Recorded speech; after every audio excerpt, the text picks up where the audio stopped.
आप सभी से अनुरोध अपना अपना स्थान ग्रहण करें। संगीत नाटक अकादमी नई दिल्ली और सभी बाल कलाकारों का इस प्रस्तुति के लिए आभार। दिव्य सज्जनों, साहिबजादों के महान त्याग और बलिदान से, शहादत से प्रेरणा प्राप्त करते हुए आज भारत का हर बच्चा, हर युवा नए भारत, विकसित भारत के निर्माण के प्रति अपने आप को संकल्पित और समर्पित कर चुका है।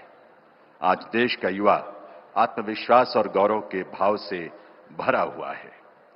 ये सब संभव हो सका है माननीय प्रधानमंत्री श्री नरेंद्र मोदी जी से मिलने वाले मार्गदर्शन, प्रोत्साहन, प्रेरणा और स्नेह से।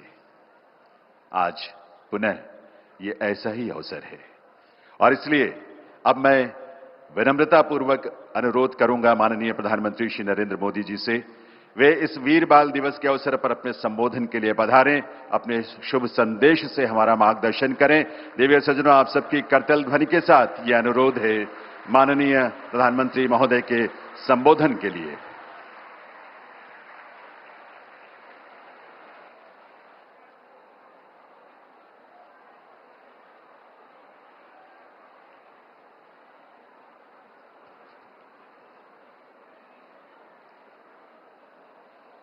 केंद्रीय मंत्रिमंडल में मेरे सहयोगी अन्नपूर्णा देवी, सावित्री ठाकुर, रवनीत सिंह, हर्ष मल्होत्रा, दिल्ली सरकार से आए हुए मंत्री महोदय, अन्य महानुभाव, देश के कोने कोने से यहां उपस्थित सभी अतिथि और प्यारे बच्चों, आज देश वीर बाल दिवस मना रहा है।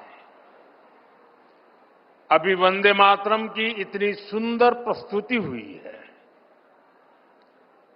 आपकी मेहनत नजर आ रही है। साथियों,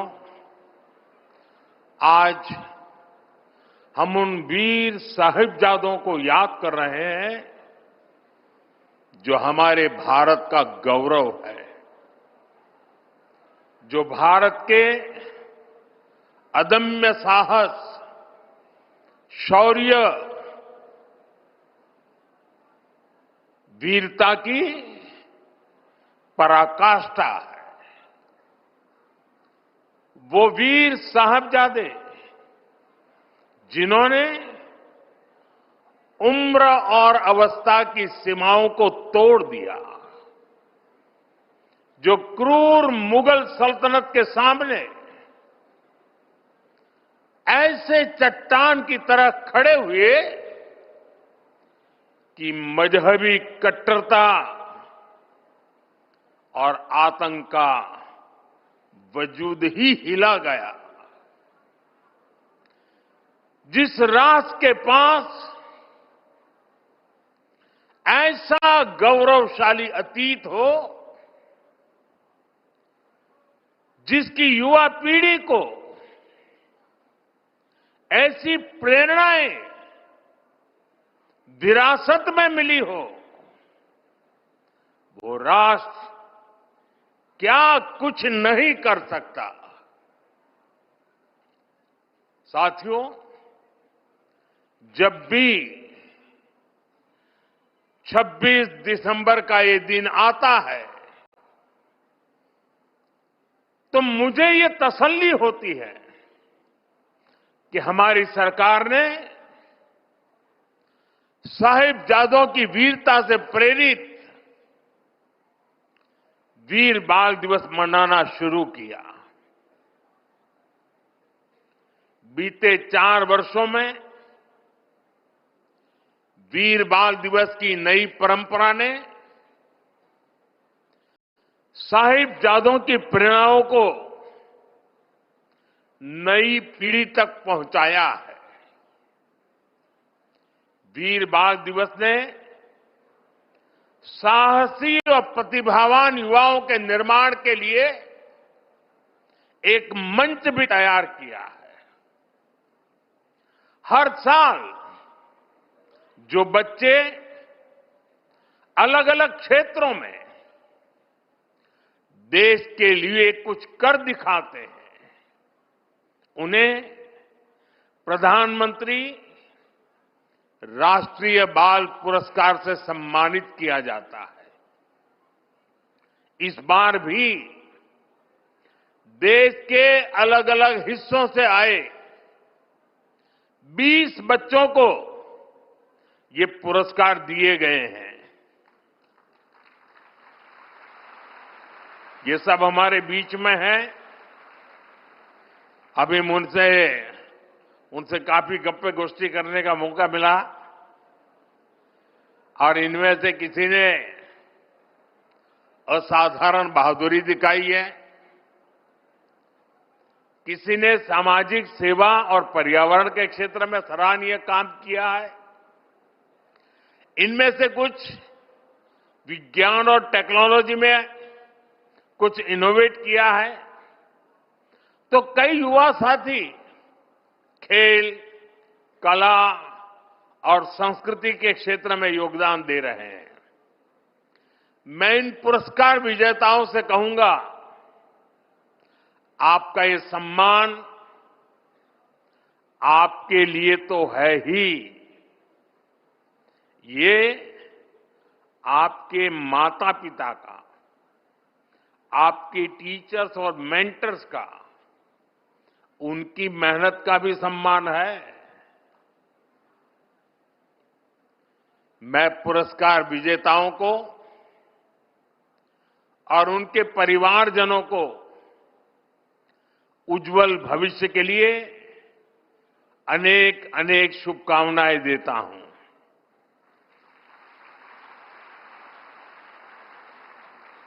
साथियों, वीर बाल दिवस का ये दिन भावना और श्रद्धा से भरा दिन है। साहिबजादा अजीत सिंह जी, साहिबजादा जुझार सिंह जी, साहिबजादा जोरावर सिंह जी और साहिबजादा फतेह सिंह जी छोटी सी उम्र में इन्हें उस समय की सबसे बड़ी सत्ता से टकराना पड़ा। वो लड़ाई भारत के मूल विचारों और मजहबी कट्टरता के बीच थी। वो लड़ाई सत्य बनाम असत्य की थी। उस लड़ाई के एक और दशम गुरु श्री गुरु गोविंद सिंह जी थे। दूसरी ओर क्रूर औरंगजेब की हुकूमत थी। हमारे साहिबजादे उस समय उम्र में छोटे ही थे, लेकिन औरंगजेब को, उसकी क्रूरता को इससे कोई फर्क नहीं पड़ता। वो जानता था उसे अगर भारत के लोगों को डराकर उनका धर्मांतरण कराना है तो इसके लिए उसे हिंदुस्तानियों का मनोबल तोड़ना होगा, और इसलिए उसने साहिबजादों को निशाना बनाया। लेकिन साथियों, औरंगजेब और उसके सिपह सालार भूल गए थे हमारे गुरु कोई साधारण मनुष्य नहीं थे। वो तप त्याग का साक्षात अवतार थे। वीर साहिबजादों को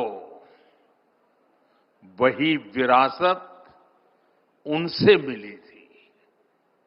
इसीलिए भले ही पूरी मुगलिया बादशाहत पीछे लग गई, लेकिन वे वो चारों में से एक भी साहिबजादे को डिगा नहीं पाए। साहिबजादा अजीत सिंह जी के शब्द आज भी उनके हौसले की कहानी कहते हैं। नाम का अजीत हूं, नाम का अजीत हूं, जीता ना जाऊंगा, जीता भी गया तो जीता ना आऊंगा।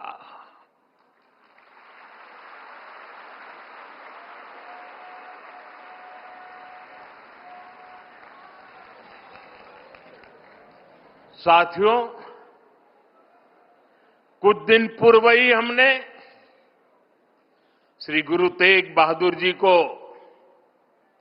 उनके 350वें बलिदान दिवस पर याद किया। उस दिन कुरुक्षेत्र में एक विशेष कार्यक्रम भी हुआ था। जिन साहिबजादों के पास श्री गुरु तेग बहादुर जी के बलिदान की प्रेरणा हो, वो मुगल अत्याचारों से डर जाएंगे, ये सोचना ही गलत था। साथियों, माता गुजरी, श्री गुरु गोविंद सिंह जी और चारों साहिबजादों की वीरता और आदर्श आज भी हर भारतीय को ताकत देते हैं, हमारे लिए प्रेरणा है। साहिबजादों के बलिदान की गाथा देश में जन जन की जुबान पर होनी चाहिए थी, लेकिन दुर्भाग्य से आजादी के बाद भी देश में गुलामी की मानसिकता हावी रही। जिस गुलामी की मानसिकता का बीज अंग्रेज राजनेता मैकाले ने 1835 में बोया था, उस मानसिकता से देश को आजादी के बाद भी मुक्त नहीं होने दिया गया। इसलिए आजादी के बाद भी देश में दशकों तक ऐसी सच्चाइयों को दबाने की कोशिश की गई। लेकिन साथियों, अब भारत ने तय किया है कि गुलामी की मानसिकता से मुक्ति पानी ही होगी। अब हम भारतीयों के बलिदान,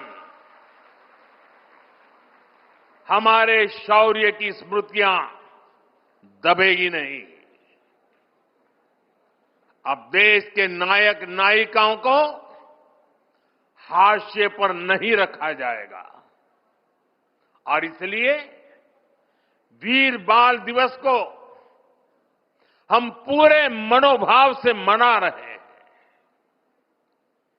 और हम इतने पर ही नहीं रुके हैं।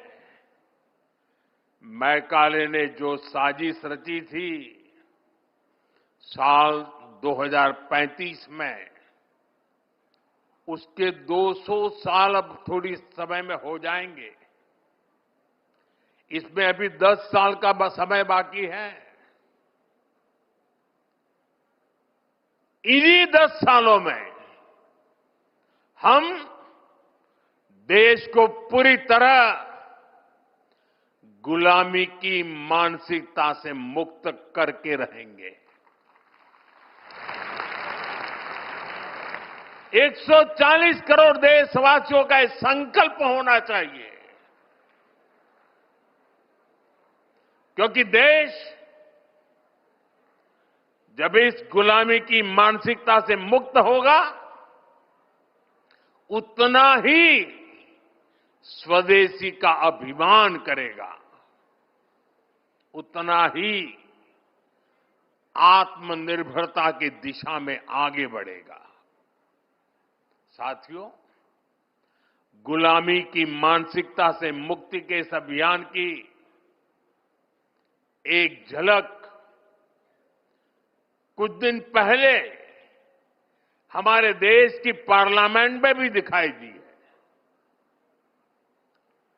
अभी संसद के शीतकालीन सत्र में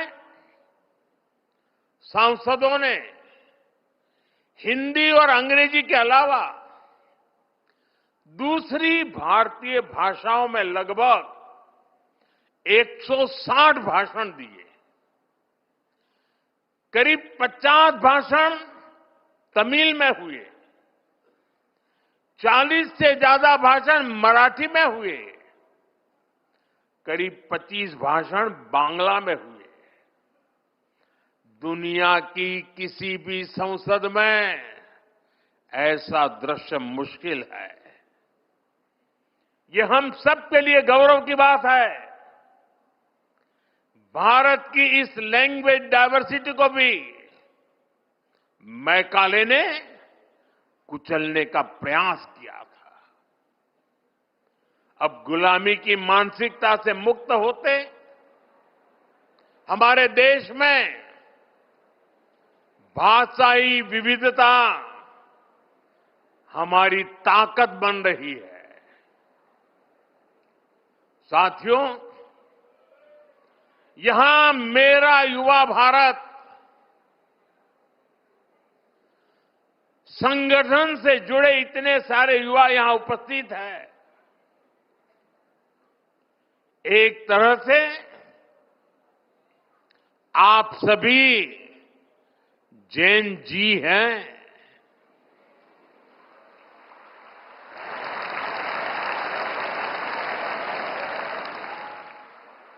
जैन अल्फा भी है।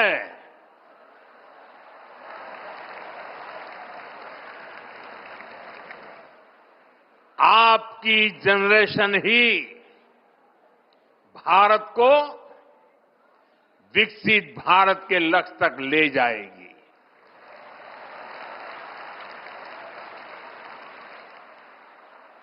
मैं जैन जी की योग्यता, आपका आत्मविश्वास देखता हूं, समझता हूं और इसलिए आप पर बहुत भरोसा करता हूं।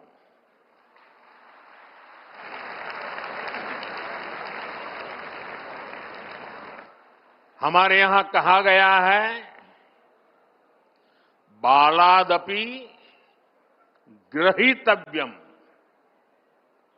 युक्त मुक्तम मनीषी भी, अर्थात अगर छोटा बच्चा भी कोई बुद्धिमानी की बात करे तो उसे ग्रहण करना चाहिए।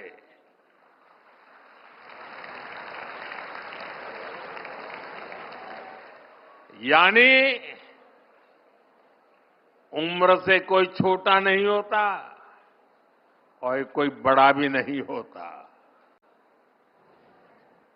आप बड़े बनते हैं अपने कामों और उपलब्धियों से।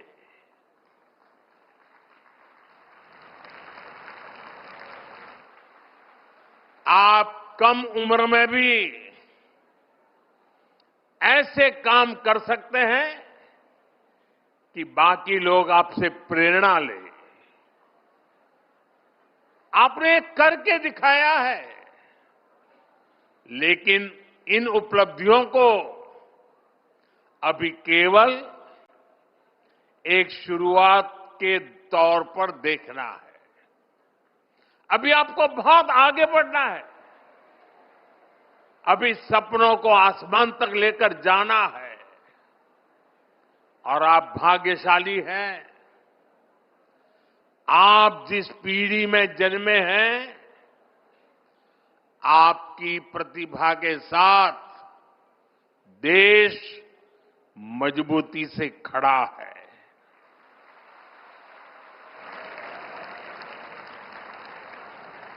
पहले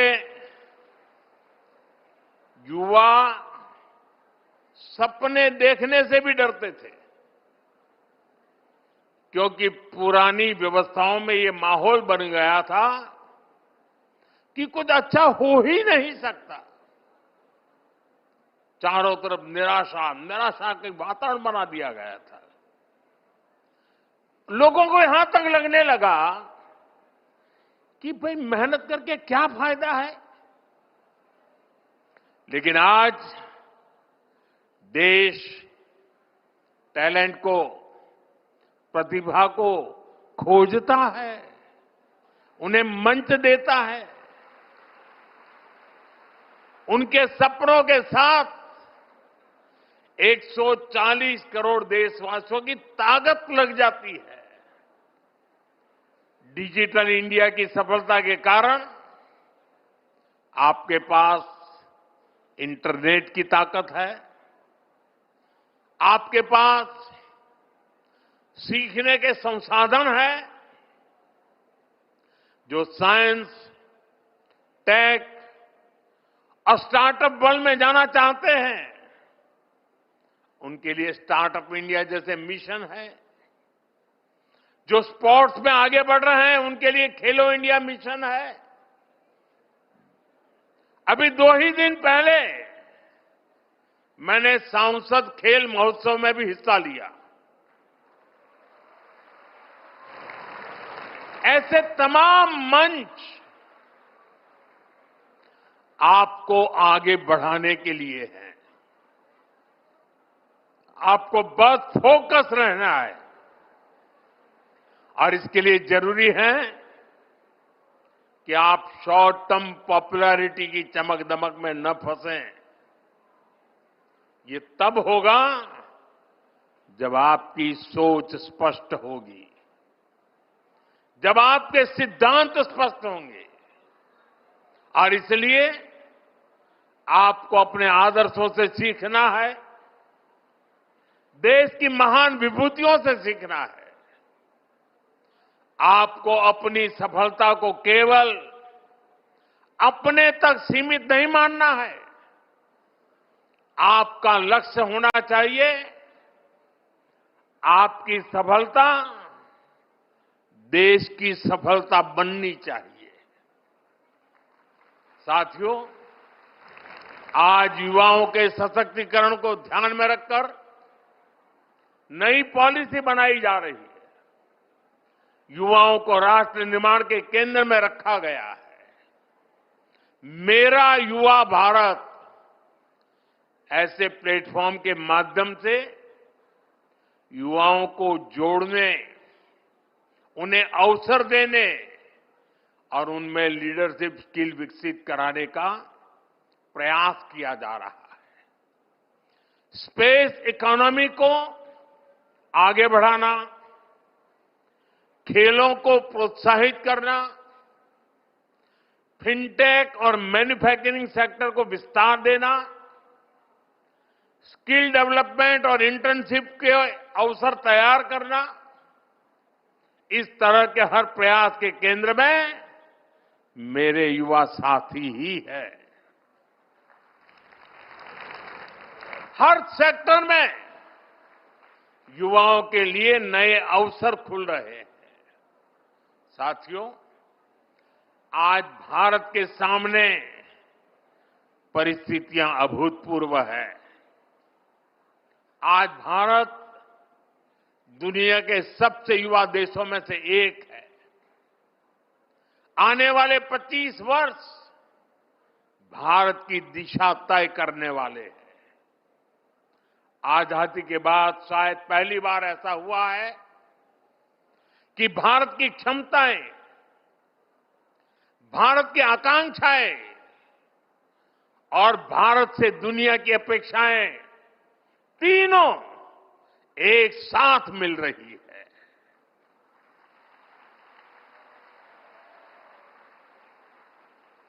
आज का युवा ऐसे समय में बड़ा हो रहा है जब अवसर पहले से कहीं ज्यादा है। हम भारत के युवाओं की प्रतिभा, आत्मविश्वास और नेतृत्व क्षमता को बेहतर मौके देने के लिए प्रतिबद्ध है। मेरे युवा साथियों, विकसित भारत की मजबूत नींव के लिए भारत की एजुकेशन पॉलिसी में भी अहम रिफॉर्म्स किए गए हैं। नई राष्ट्रीय शिक्षा नीति का फोकस 21वीं सदी में लर्निंग के नए तौर तरीकों पर है। आज फोकस प्रैक्टिकल लर्निंग पर है। बच्चों में रटने के बजाय सोचने की आदत विकसित हो, उनमें सवाल पूछने का साहस और समाधान खोजने की क्षमता आए। पहली बार इस दिशा में सार्थक प्रयास हो रहे हैं। Multi disciplinary studies, skill based learning, sports को बढ़ावा और टेक्नोलॉजी का उपयोग, इनसे स्टूडेंट्स को बहुत मदद मिल रही है। आज देश भर में अटल टिंकरिंग लैब में लाखों बच्चे इनोवेशन और रिसर्च से जुड़ रहे हैं। स्कूलों में ही बच्चे रोबोटिक्स, एआई, सस्टेनेबिलिटी और डिजाइन थिंकिंग से परिचित हो रहे हैं। इन सारे प्रयासों के साथ ही राष्ट्रीय शिक्षा नीति में मातृभाषा में पढ़ाई का विकल्प दिया गया है। इससे बच्चों को पढ़ाई में आसानी हो रही है, विषयों को समझने में आसानी हो रही है। साथियों, वीर साहिबजादों ने ये नहीं दिखा था कि रास्ता कितना कठिन है। उन्होंने ये देखा था कि रास्ता सही है या नहीं है।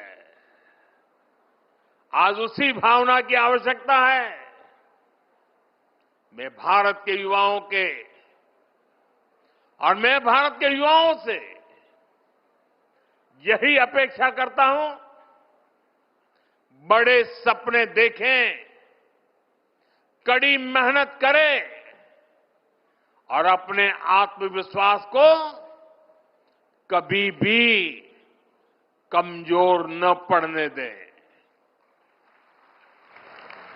भारत का भविष्य उसके बच्चों और युवाओं के भविष्य से ही उज्जवल होगा। उनका साहस, उनकी प्रतिभा और उनका समर्पण राष्ट्र की प्रगति को दिशा देगा। इसी विश्वास के साथ, इस जिम्मेदारी के साथ और इसी निरंतर गति के साथ भारत अपने भविष्य की ओर आगे बढ़ता रहेगा।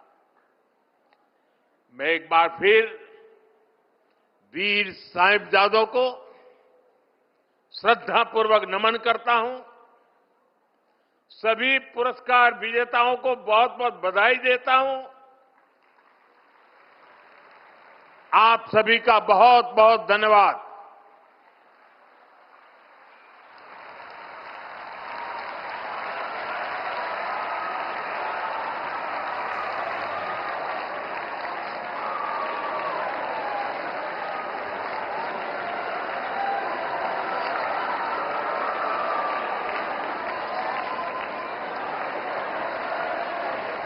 उम्र और अवस्था की सीमाओं को तोड़ दिया।